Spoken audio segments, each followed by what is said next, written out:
Good evening friends, बहुत बहुत स्वागत है आपका हमारे चैनल पर। स्टूडेंट चलिए आज हम शुरू करते हैं बहुत ही इंपॉर्टेंट टॉपिक पर जो ज्यादातर स्टूडेंट आज की तारीख में फेस कर रहे हैं। जो फ्रेशर स्टूडेंट है उनके साथ प्रॉब्लम क्या आ रही है कि उन्होंने एक बार सिलेबस मैथ्स का कंप्लीट कर लिया है, एक बार सिलेबस पूरा हो गया है, लेकिन फिर भी लैक ऑफ कॉन्फिडेंस है कि उनमें आत्मविश्वास क्यों नहीं आ रहा है कि सर हम एक बार सिलेबस करने के बावजूद भी जब पेपर देखते हैं तो क्वेश्चंस हमें नहीं मिल पा रहे हैं और हमें आत्मविश्वास की कमी है कि भाई एग्जाम में भी क्वेश्चन हमको मिलेगा या नहीं मिलेगा, हम क्वेश्चन अटेम्प्ट कर पाएंगे या नहीं कर पाएंगे। तो स्टूडेंट आज का वीडियो उसी पर बेस्ड है कि सिलेबस पूरा होने के बाद भी तो आपको क्वेश्चन तो मिलना चाहिए, नहीं तो फिर ऐसे सिलेबस का क्या मतलब। केवल अपने आप को दिलासा देने के लिए आपने सिलेबस पूरा कर लिया है कि भाई मेरा सिलेबस पूरा हो गया, लेकिन ऐसे सिलेबस का कोई मतलब नहीं है कि आपको कॉन्फिडेंस अभी भी नहीं आ रहा है। क्यों? इसका मेन कारण है कि ज्यादा तो स्टूडेंट एक बड़ी गलती करते हैं, उस पर आज हम डिस्कस करेंगे। ठीक है, वो बड़ी गलती आप क्या कर रहे हैं जिनके साथ में ये प्रॉब्लम आ रही है। मैक्सिमम स्टूडेंट के साथ ये प्रॉब्लम आ रही है जो मैंने आपके सामने अभी डिस्कस की है। देखिए, जो बड़ी गलती जो स्टूडेंट करते हैं वो ये है, गलती क्या है स्टूडेंट कि ज्यादातर स्टूडेंट क्या है सिलेबस को लेके चलते हैं कि मेरा एल्जेब्रा पूरा हो गया, मेरा कैलकुलस पूरा हो गया, मेरा ट्रिग्नोमेट्री पूरा हो गया। स्टूडेंट मैं आपको फिर क्लियर कर देता हूं, आपको मैथमेटिक्स में सिलेबस का कोई बहुत ज्यादा वेटेज नहीं है। मैं आपको फिर क्लियर कर देता हूं, सिलेबस को लेकर आपको टेंशन नहीं पालनी है कि मुझे पूरा सिलेबस करना है, करते ही आवश्यकता नहीं है आपको पूरा सिलेबस करने की। क्यों? मैं आपको पूरी आपको गणित बताता हूं। आपके सेकेंड पेपर में 150 क्वेश्चन आएंगे, इसमें से मैं मेथोडोलॉजी के स्टूडेंट टोटल 20 क्वेश्चन में हटा देता हूं। मेथोडोलॉजी के 20 क्वेश्चन हटा दिए, हम बात कर रहे हैं केवल इस कंटेंट की, मतलब कि 130 क्वेश्चंस की। तो ज्यादातर स्टूडेंट जिनका सिलेक्शन भी हो जाता है जनरल कैटेगरी में, स्टूडेंट इस 130 में से स्टूडेंट वो 70 से 90 तक प्रश्न अटेम्प्ट कर पाते हैं और इतना पर्याप्त होता है सिलेक्शन के लिए, काफी है। 130 में से अगर आपने 70 क्वेश्चन भी सही अटेम्प्ट कर लिए ना, तो 70 इधर से और इस 20 में से 12 से 15 आपका स्कोर 80 प्लस हो गया, तो सेफ स्कोर है। तो ज्यादातर स्टूडेंट इस 130 जो आपका कंटेंट है उसमें से 70 से 90 क्वेश्चन ही अटेम्प्ट कर पाते हैं जिनका जनरल कैटेगरी में सिलेक्शन अच्छी रैंक के साथ में भी हो रहा है। ठीक है, तो आप इस बात को समझ गए होंगे कि 130 में से अगर आपने 80 प्रश्न भी अटेम्प्ट कर लिए तो आपके लिए अभी भी 50 क्वेश्चंस बच रहे हैं जो आपने बिना अटेम्प्ट किए भी आप सिलेक्ट हो रहे हैं। मेरा कहने का मतलब यह है कि आप सिलेबस को लेकर के जरा भी टेंशन नहीं पालें कि सर हमारा सिलेबस तो हो ही नहीं रहा है। इंपॉर्टेंट चीज सिलेबस नहीं है। एग्जाम में कोई ये नहीं पूछ रहा है कि आपका सिलेबस कितना हुआ है, उस सिलेबस में से आपको कितना आ रहा है ये इंपॉर्टेंट है। तो डिपेंड क्या कर रहा है ज्यादातर स्टूडेंट, लैक ऑफ प्रैक्टिस कम हो रही है आपकी। केवल सिलेबस आपका पूरा हो रहा है, लेकिन उस सिलेबस में जितनी टॉपिक वाइज प्रैक्टिस होनी चाहिए स्टूडेंट, मैंने आपको फिर बता दिया है कि भले ही आपके कुछ टॉपिक्स छूट जाएं बीएससी पार्ट के या 11-12 के, कोई टेंशन नहीं पालनी है आपको। कुछ टॉपिक आप छोड़ भी सकते हो, लेकिन जो आप बाकी टॉपिक्स अटेम्प्ट कर रहे हो वो आपको बहुत सॉलिड तरीके से करने हैं, क्योंकि आपको पता है कि 130 में से आप खींच करके मैक्सिमम टू मैक्सिमम 90 से 100 क्वेश्चन ही अटेम्प्ट कर पाते हैं 95% स्टूडेंट। 130 में से आप 90 तक पहुंच जाओगे, 100 तक पहुंच जाओगे, तब भी स्टूडेंट आपको 30 प्रश्न तो आपको तब भी मान के चलिए कि आपकी छूट ही रहे हैं। तो पूरा सिलेबस का कहां मतलब है? कोई मतलब नहीं है सिलेबस का। लेकिन सिलेबस आपको ऐसा करना है कि आपने जो भी 80% सिलेबस किया है, मान लो 80% सिलेबस आपने कर लिया है, क्योंकि स्टूडेंट अब समय आ चुका है। अब भी अगर आप डिसाइड नहीं करेंगे कि मुझे कौन सा सिलेबस करना है कौन सा छोड़ना है, तो फिर आपके सामने जो बचे हुए जो 5 महीने हैं उनमें दिक्कत आएगी। तो आप क्या करें, अभी से 80% सिलेबस, या जिससे आपकी मर्जी है, जिससे सहूलियत है, 90% सिलेबस या 100% भी कर सकते हैं। आपकी कितनी कैपेसिटी उस पर डिपेंड है, हर एक का इंडिविजुअल डिफरेंस रहता है। लेकिन मेरा ऐसा मानना है कि अगर एक एवरेज स्टूडेंट 80% सिलेबस भी पकड़ता है तो वो उसमें बहुत ही अच्छी प्रैक्टिस करे। स्टूडेंट सारी चीजें आपकी प्रैक्टिस पर ही डिपेंड करेंगी, सिलेबस का कोई मैटर नहीं होता। एक स्टूडेंट 80% सिलेबस करके भी सिलेक्शन पा सकता है और एक स्टूडेंट 100% करके भी नहीं पा सकता है। क्यों? क्योंकि 100% में उसके परफेक्शन नहीं आया है।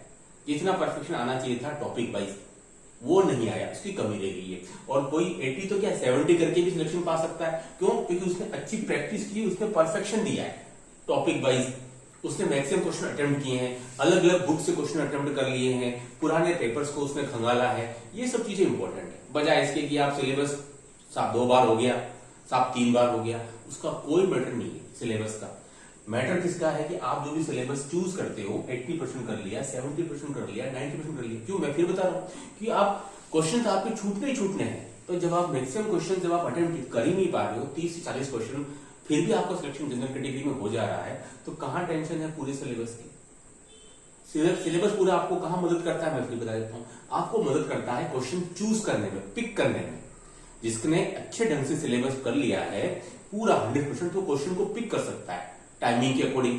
बस वहां आपकी मदद हो सकती है कि सर ये क्वेश्चन थोड़ा लेंथी आ गया था, उसको मैंने ड्रॉप किया क्योंकि मेरा सिलेबस पूरा हो गया था, तो मैंने उसको ड्रॉप किया और तो मेरे को दूसरा क्वेश्चन था उन्हें पिक कर लिया। वहां आपकी मदद हो सकती है। बाकी स्टूडेंट आप कम सिलेबस करके भी सिलेक्शन पा सकते हैं।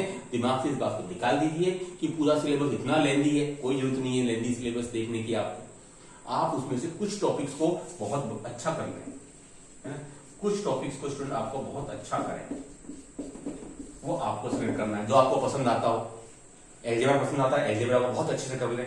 हर टॉपिक के 100 से ऊपर क्वेश्चन निकालें, कोई दिक्कत नहीं आएगी, आपको एग्जाम में क्वेश्चन मिलेगा। जो पुराने क्वेश्चन से उनको साथ साथ में प्रैक्टिस करते रहे। मार्केट में बहुत सारी बुक्स हैं उपलब्ध है, थोड़ी सी मेहनत लगेगी, लेकिन आपको सिलेबस के उस माया जाल से बाहर निकल जाना है कि पूरा सिलेबस आएगा, पूरा सिलेबस आएगा, मेरा सिलेबस अभी 30% बाकी है, उसकी टेंशन नहीं पानी है। जो आप कर रहे हो वही सब कुछ है, इस बात को ध्यान रख लेना। मैथ्स में कि सर आज मैंने कैलकुलस तैयार किया है, तो कैलकुलस के आपको पता है डिफरेंशियल कैलकुलस के आपके 10 से 12 क्वेश्चन आ रहे हैं, तो फिर आप पीछे मुड़कर के पुराने प्रश्न पर चले जाइए। क्या आप उन 10 या 12 प्रश्न जो आने चाहिए, जो कैलकुलस के आते हैं डिफरेंट कैलकुलस, क्या आपको इसमें से 5 या 6 भी मिल रहे हैं या नहीं मिल रहे? तो फिर क्या मतलब है आपका डिफरेंशियल कैलकुलस तैयार करने का? मतलब कमी है आप में भी, आपको कमी है, आपको भी आगे नहीं बढ़ना है, आपको इंटीग्रल कैलकुलस पर नहीं आ जाना है, डिफरेंशियल कैलकुलस ही पकड़ के रखना है, भले 10 दिन और लग जाए। इस बात का ज्यादा इंपॉर्टेंस वेटेज देवे, बजाय इसके कि डिफरेंशियल कैलकुलस कर लिया, कुछ आधे अधूरे 30-40 प्रश्न कर लिए, फिर इंटीग्रल कैलकुलस पे आगे वहां भी वही गलती दोहराई। तो ये गलती आपको दोहराते नहीं जाना है, क्योंकि यहाँ पर परफेक्शन के नंबर हैं, सॉलिड कितने अच्छी तैयारी है उसके मार्क्स मिलेंगे आपको, क्योंकि आप 30 से 40 क्वेश्चन तो आप छोड़ करके जा रहे हैं। मेरी बात आपको अच्छे से समझ में आ गई होगी। कोई दिक्कत हो तो आप कमेंट करके मुझसे पूछ लीजिएगा, ठीक है, वीडियो के बाद में। तो ये इंपॉर्टेंट चीज है कि सिलेबस का कोई ज्यादा मैटर नहीं होता है, स्पेशली मैथ्स के अंदर। समय कम पड़ जाता है, रफ काम के लिए पेज उतना मिल नहीं पाता, ठीक है। तो किसी ने कहा कि सिलेबस पूरा करो, लेकिन जो करते हो ना वो इतना तगड़ा होना चाहिए कि चलो आ जाओ, कोई भी क्वेश्चन आ जाए मुझे वो क्वेश्चन मिल जाएगा।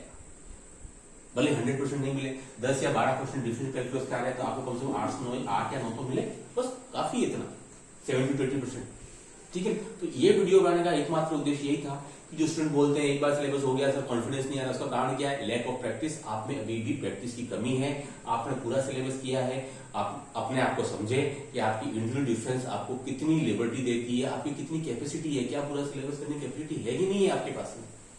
इससे क्या मतलब है आधा अधूरा सिलेबस करने से? इससे तो आपको टॉपिक्स अच्छे से सेलेक्ट करें, जिससे क्वेश्चन अमूमन पुटअप होते हैं, और उनको आप अच्छे से करते जाइए प्रैक्टिस, करते जाइए प्रैक्टिस।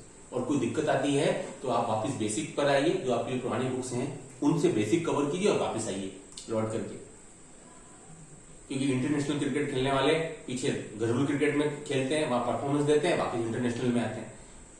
जैसे कि आप इंटरनेशनल से मेरा मतलब है ऐसा सैनी जैसी बुकों से, यूनिवर्सल सेल्फ स्कॉलर टाइप की बुकों से है, वहां आपको दिक्कत आ रही है तो आपको घबराना नहीं है, आपको वापस घरेलू मतलब आपको बेसिक पे आना है, वहां से आपको बेसिक आपको स्ट्रॉन्ग करना है, फिर वापस इंटरनेशनल मतलब एसआर सैनी और यूनिवर्सल सेल्फ स्कॉलर और मथुरिया और अरिहंत पे आना है, अगर दिक्कत आती है तो। उसके अलावा कोई तरीका नहीं है आपके पास में।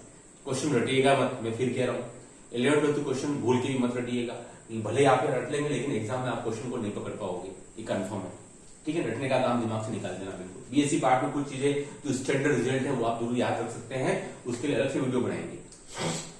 11th-12th में रटने की कोई जरूरत नहीं है आपको, जो नहीं आ रहा है बेसिक पर आइए, बेसिक स्ट्रॉन्ग करें, वापिस आ जाइए एसआर से नहीं या जो भी आपके पास में बुक है उस पर।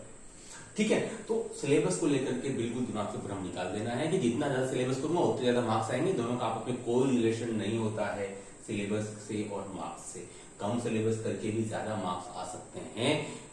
मैंने ज्यादातर स्टूडेंट को ऐसा ही देखा। कोई भी एग्जाम हो, भले आपका आईएएस हो, कोई भी एग्जाम हो, ऊपर से बड़ा एग्जाम हो छोटा एग्जाम हो, तैयारी के लिए पूरा सिलेबस आप नहीं करते हो, उससे आपके मार्क्स का अंतर नहीं पड़ेगा। लेकिन आपको जो करना है वो बहुत स्ट्रॉन्ग करना है। कॉन्फिडेंस तभी आएगा, उसके क्वेश्चन आपको तभी मिलेंगे जब आप एक टॉपिक के 100+ क्वेश्चन कम से कम कर पाएंगे। ट्रिग्नोमेट्री हो गया, ट्रिग्नोमेट्री के आप 100 से ऊपर क्वेश्चन कर लीजिए, 100 से 150 भी कॉन्फिडेंस आप आएगा। शीटें आप सोल्व करते रहिए, ठीक है। तो ये सब चीजें आपको बहुत मदद करेंगी सॉल्यूशन के लिए। ये मैथ्स है, यहाँ आपको सिलेबस नहीं गिनना है, आपको इंटरेस्ट देना है अपने अंदर, फीलिंग होनी चाहिए कि मेरे को मजा आ रहा है, तभी आपको मजा आएगा, तभी आप क्वेश्चन को सोल्व कर पाओगे। ये तो बोरियत महसूस होने लग जाएगी 2-3 घंटे बाद में, या सिलेबस उसका कोई मतलब नहीं होता सिलेबस का, स्पेशली मैथ्स के अंदर। तो आई होप कि आपने ये बात को अच्छे से समझ पाए होंगे। कोई दिक्कत हो तो आप कमेंट करिए, और ये आपके सामने ये मैंने दिखाया हुआ है, ठीक है। कोई आपको कोई क्वेरी है तो आप मुझे पूछ सकते हैं। बस आज की वीडियो में इतना ही। Do like share subscribe our channel. Okay, thanks.